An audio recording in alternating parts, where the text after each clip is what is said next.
Two packages arrived this morning. The first being my highly anticipated radioshow 43980 callback caller ID system 360. Gone are my days of being haunted by daunting, unidentifiable callers. Now that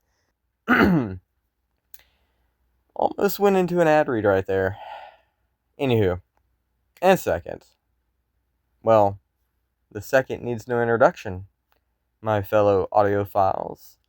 For if you've been listening closely, you will have noticed the rather rude rapping of a clock that's crassly clacking through my kitchen door. Yes, there's a clock in my kitchen. Big, brass, loud. One of those old pendulum ones that makes you question whether time is passing or just mocking you.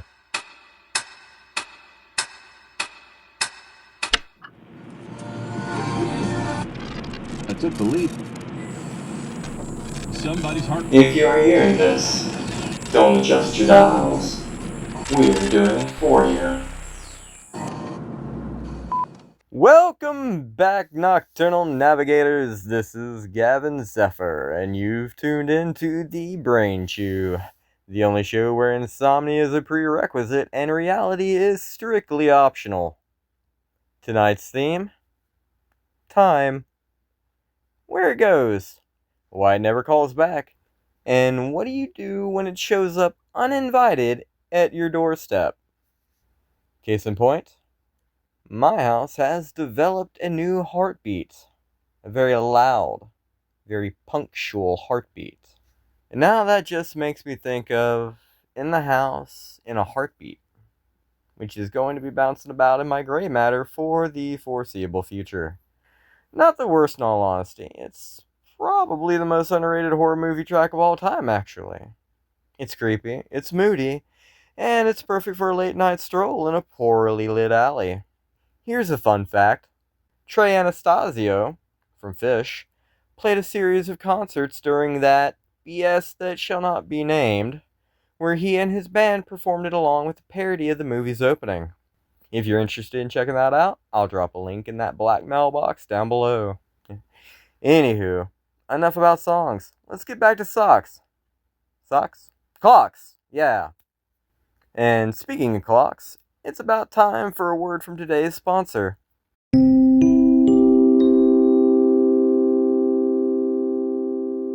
Tired of being late for work because your clock couldn't keep up? Fed up with being late for those hot dates because your watch wasn't watching your back?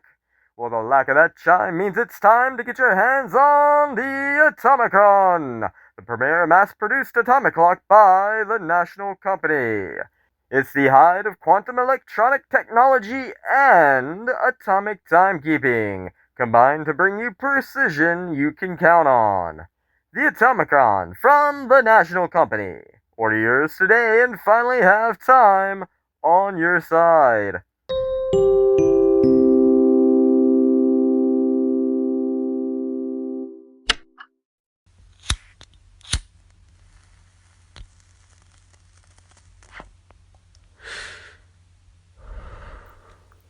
Let's go take a peek-see at Cogsworth, shall we?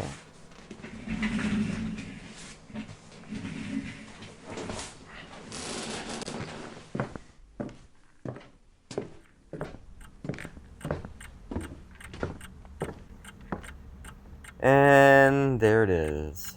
An antique pendulum clock. Just sitting there. Like it's always been there. Like somehow it belongs. Okay, that's ominous. Okay. Listeners, I've got a strange one for you tonight. I've acquired a seriously foreboding timepiece. Came with no receipt, no warranty, and definitely no explanation. You can't beat that timing. Though, as I'm sure you're all aware, that's not the call-in line. That's my personal line. You think we should take it? I think we should take it. Let's patch it through. Caller, you're on the wrong line at the right time. What do you got? It's not a clock, Mr. Zephyr. It's a countdown. Neat. Thanks for that, caller. I'm going to go panic eat a pot buttered smothered hot pocket now.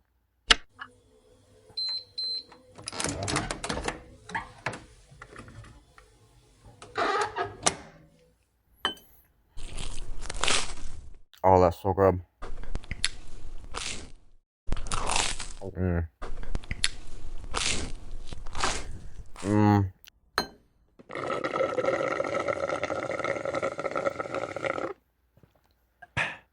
Okay, now that I've got food, let's fiddle.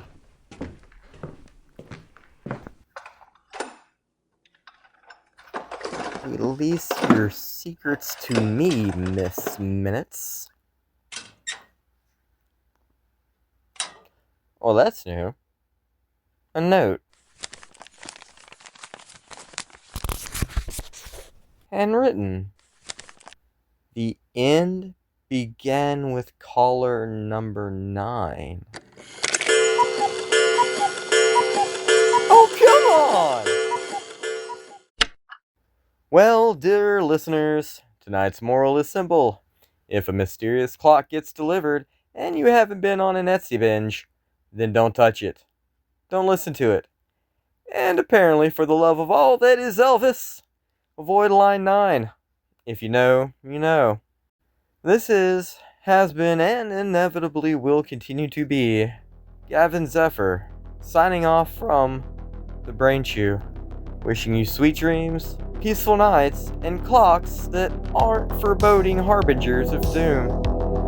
Till next time, good night, and good luck to us all.